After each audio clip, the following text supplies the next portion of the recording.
Los ataques del 11 de septiembre suelen relacionarse con las ciudades de Nueva York y Washington, pero esta historia comienza realmente en Boston. A las 7:59 de la mañana, el vuelo número 11 de American Airlines despega 14 minutos tarde del Aeropuerto Internacional de Logan, en Boston, con destino al Aeropuerto Internacional de Los Ángeles. Este avión era un Boeing 767-200 con 81 pasajeros y una tripulación de 11. Entre ellos había 5 atacantes. A las 8:14 de la mañana, tan solo 15 minutos después, en ese mismo aeropuerto, despega el vuelo 175 de United Airlines con 14 minutos de retraso también. La ruta original era la misma, con destino al Aeropuerto Internacional de Los Ángeles. Esta aeronave también era un Boeing 767-200 con 56 pasajeros a bordo, una tripulación de 9 y entre todos ellos había 5 atacantes. En paralelo, a la misma vez que despegaba el vuelo número 175, el vuelo número 11 estaba ya siendo secuestrado sobre el centro de Massachusetts, girando primero hacia el noroeste y unos minutos más tarde giraría hacia el sur para dirigirse hacia Nueva York.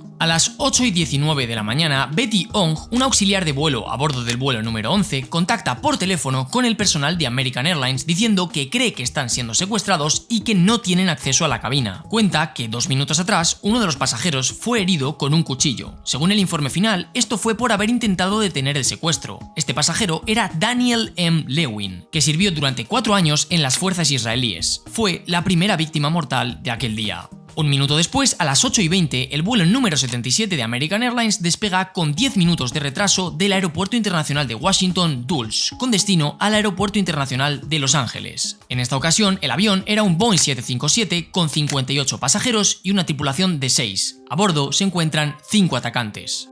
A las 8:21 de la mañana, el vuelo número 11 apaga el transponder. Este es el sistema que hace pública la información del avión frente a los controladores aéreos. En ese momento, el avión desaparece del mapa. 3 minutos después, Mohamed Atta, uno de los atacantes en este mismo vuelo, alerta involuntariamente a los controladores del tráfico aéreo en Boston sobre el ataque. Quería presionar el botón que le permitiría hablar con los pasajeros de su vuelo, pero se confunde y comunica lo siguiente por radio.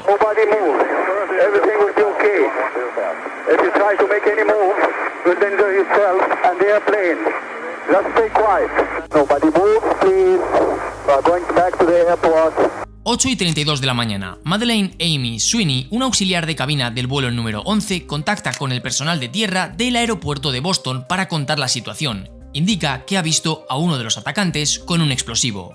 2 minutos más tarde, Mohamed Atta, el mismo que previamente mandó el mensaje por radio de forma involuntaria, envía otro mensaje por radio que de nuevo se escucha abiertamente por el tráfico aéreo. Curiosamente, uno de estos mensajes lo escucha el piloto del vuelo 175 e informa a la FAA. Minutos después, su propio avión sería secuestrado también. 8:37 de la mañana. Después de escuchar la transmisión de Atta en el vuelo número 11, se informa desde Boston al sector de defensa noreste de la Fuerza Aérea de Estados Unidos y movilizan a la Guardia Nacional Aérea para seguir al avión con aviones de combate. 8:42 de la mañana. El vuelo 93 de United Airlines despega 42 minutos tarde del aeropuerto de Newark, justo enfrente de Nueva York, con destino al Aeropuerto Internacional de San Francisco. La aeronave es un Boeing 757 y a bordo van 37 pasajeros, una tripulación de 7 y entre todos ellos van 4 atacantes. En paralelo, en este mismo momento, el vuelo 175 es secuestrado sobre el noroeste de New Jersey, aproximadamente a 100 kilómetros al noroeste de la ciudad de Nueva York, cambiando su ruta hacia la ciudad. Además, apaga el transponder, por lo que desaparece del mapa. En este momento, el vuelo número 11 está descendiendo hacia Nueva York.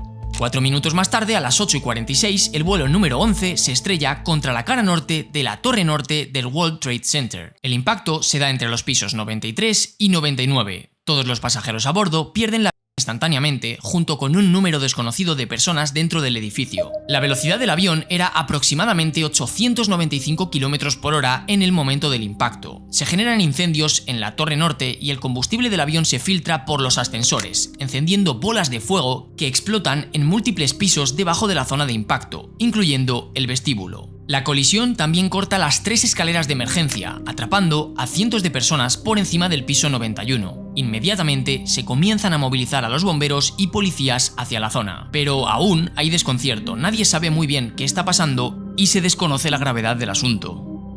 En el mismo minuto en el que el vuelo número 11 ha impactado la Torre Norte, se ordena a 2 F-15s salir a buscar a ese mismo avión desde la base de Otis. Como el avión tenía el transponder apagado, no sabían dónde estaba, ni sabían que ese era el avión que se había estrellado. A las 8:50, tan solo 4 minutos después del primer impacto, el presidente de Estados Unidos, George Bush, se dispone a entrar a un colegio en Florida. Exactamente en este mismo momento, el vuelo número 77 está siendo secuestrado sobre el sur de Ohio, girando hacia el sureste. El transponder también se apaga, desapareciendo del mapa. 8:55. Tan solo 9 minutos después del impacto en la Torre Norte, se informa a los trabajadores de la Torre Sur que el edificio está asegurado y que a pesar de que la Torre Norte está en llamas, ellos deben volver a sus puestos de trabajo. En paralelo con esto, se informa al presidente de Estados Unidos de que un pequeño avión ha impactado contra la Torre Norte, pero que ha sido un accidente, así que todo sigue con normalidad. 8:59 de la mañana. Se ordena la evacuación de ambas torres. Un minuto después, se amplía esta orden a todos los civiles que estén en el complejo. 9 de la mañana. Brian David Sweeney, pasajero a bordo del vuelo número 175, deja el siguiente mensaje a su mujer. Jules, this is Brian. On an airplane that's been hijacked. If things don't go well, it's not looking good. I just want you to know I absolutely love you. I want you to do good. So happy this time. Same to my parents and everybody. I just totally love you, and I will see you later. Bye, babe. Hope I call you. Lo siguiente que hace es llamar a su madre y hablar con ella. 3 minutos después, a las 9:03 de la mañana, el vuelo número 175 se estrella contra la cara sur de la torre sur del World Trade Center, entre los pisos 77 y 85, a 950 km por hora. Todos los pasajeros y la tripulación pierden la vida al instante. Algunas partes del avión, incluyendo el motor derecho, salen del edificio cayendo al suelo a 6 manzanas de distancia. Según el testimonio de algunas personas que estaban en la parte inferior de este mismo edificio en el momento del impacto, sintieron un golpe tremendo. Pensaban que se había caído la otra torre, pero no, la torre en la que estaban había sido impactada por un segundo avión. 9:05 de la mañana. El presidente George Bush se encuentra en un aula de la escuela en Florida. Se le interrumpe para decirle al oído: un segundo avión impactó la segunda torre. Estados Unidos está bajo un ataque. Bush más tarde escribió sobre su respuesta, ya que quedó grabada. Decidí no levantarme inmediatamente y salir del aula. No quería inquietar a los niños, quería proyectar una sensación de calma. Ya había estado en suficientes situaciones de crisis como para saber que lo primero que debe hacer un líder es proyectar calma.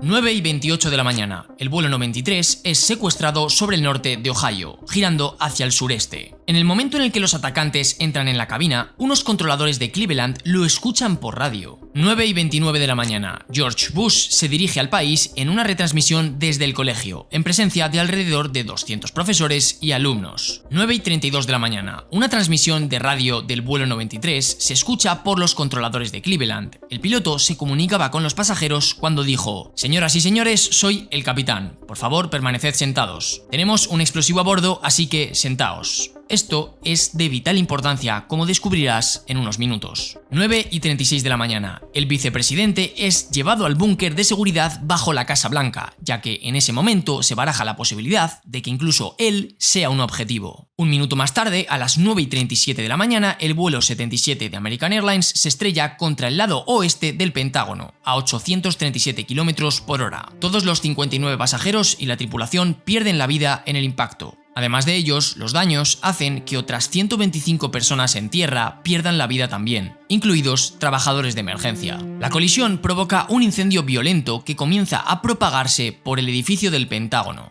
A las 9:39 de la mañana, el secuestrador que llevaba el vuelo 93 apaga el transponder y repite a los pasajeros que se mantengan quietos porque tiene un explosivo. 9:42 de la mañana, el espacio aéreo de Estados Unidos se cierra por la FAA. Se ordena a todas las aeronaves en funcionamiento aterrizar en el aeropuerto más cercano y no se permiten vuelos internacionales en el espacio aéreo de Estados Unidos. Desde Canadá se comenzó la operación Yellow Ribbon, con la que se pretendía ayudar a vaciar el espacio aéreo de Estados Unidos. A las 9:45 de la mañana se comienzan a desalojar la Casa Blanca y el Capitolio, temiendo otro posible ataque. 9:55 de la mañana, el Air Force One, con el presidente George Bush a bordo, despega desde Florida. 9:57 de la mañana, los pasajeros a bordo del vuelo 93 comienzan una revuelta, planeada por Todd Beamer, Mark Bingham, Tom Burnett, Jeremy Glick y otros, enfrentándose a los secuestradores en un intento por recuperar el avión. 9:59 de la mañana, la torre sur del World Trade Center colapsa 56 minutos después del impacto.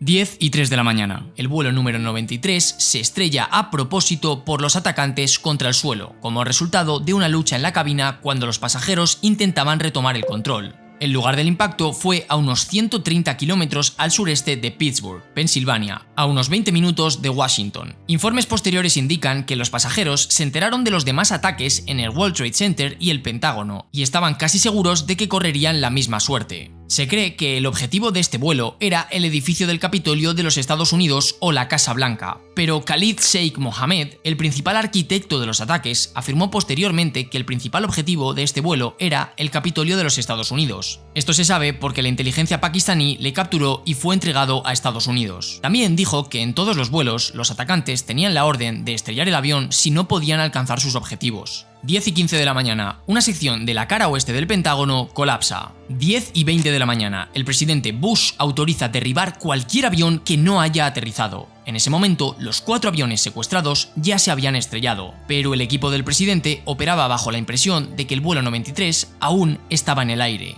10:28 de la mañana, la torre norte del World Trade Center colapsa 1 hora y 42 minutos después del impacto del vuelo número 11. El Hotel Marriott, ubicado en la base de las 2 torres, también se destruye. 10:50 de la mañana, todas las 5 plantas del Pentágono en el lado oeste donde se estrelló el American 77 colapsan debido al incendio provocado por el impacto. 3 minutos más tarde, a las 10:53, el secretario de Defensa, Donald Rumsfeld, ordena que el ejército de los Estados Unidos pase a un estado de alerta más alto, pasando a DEFCON 3. El DEFCON es un estado de alerta de las Fuerzas Armadas de Estados Unidos. DEFCON 5 es el estado más bajo. DEFCON 4 implica un aumento de la inteligencia y de las medidas de seguridad. DEFCON 3 implica un paso por encima, además que el personal de las fuerzas aéreas deben estar preparados para movilizarse en 15 minutos. DEFCON 2 significa que las Fuerzas Armadas deben estar listas para movilización y posible combate en menos de 6 horas. Y DEFCON 1 significa guerra nuclear. Unos minutos después, a las 11:45, el Air Force One aterriza en la base de la Fuerza Aérea de Barksdale, en Luisiana. Media hora más tarde, a las 12:16 del mediodía, el espacio aéreo de los Estados Unidos está completamente libre de vuelos comerciales y privados. En 2 horas y media, el espacio aéreo se ha vaciado por completo. A la 1:30 de la tarde, el Air Force One sale de Barksdale con el presidente a bordo, rumbo hacia Nebraska, en la base aérea de Offutt, donde hay un búnker capaz de resistir un ataque nuclear. En aquel día se barajó la posibilidad de que uno de los objetivos fuera el propio presidente y que incluso hubiera gente infiltrada en el servicio secreto, ya que se recibió un mensaje en el que se referían al presidente como Angel, y ese era el término secreto que manejaban para referirse al presidente dentro del propio servicio secreto, por lo que parecía que tenían un topo. Por esa razón movieron al presidente desde una base a otra. Finalmente, nada sucedió y a las 4:30 de la tarde, el Air Force One deja la base de Offutt y se dirige de regreso hacia la base de la Fuerza Aérea de Andrews, cerca de Washington DC, donde viajará hasta la Casa Blanca en helicóptero. 4 horas más tarde, a las 8:30 de la tarde, el presidente Bush se dirige a la nación. Today, our fellow citizens.